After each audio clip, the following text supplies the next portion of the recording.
I'm in the part of the General Assembly building where the delegates walk in to get into the General Assembly Hall.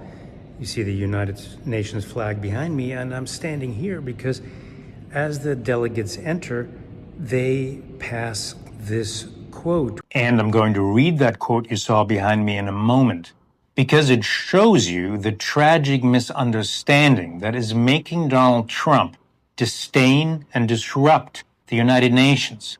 He had 15 minutes and spoke for an hour, mainly about how ridiculous the United Nations is. These are the two things I got from the United Nations, a bad escalator and a bad teleprompter.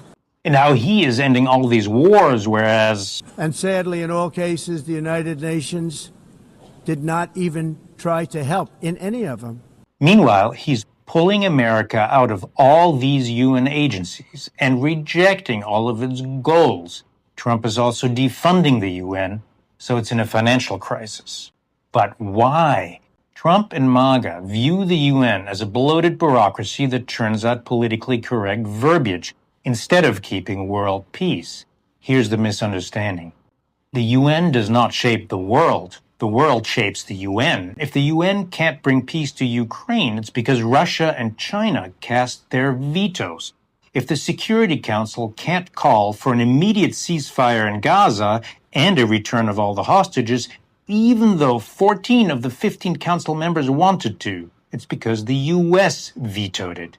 So the great powers use the UN as a scapegoat.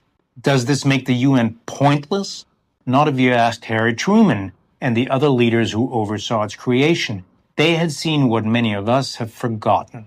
War, total war, world war, and they wanted to prevent another. That's the point of this quote. The UN was not created to take mankind to heaven, but to save humanity from hell. Dag Hammarskjöld, second UN Secretary General. This quote says it all, and unfortunately also tells you why we may once again be headed for hell.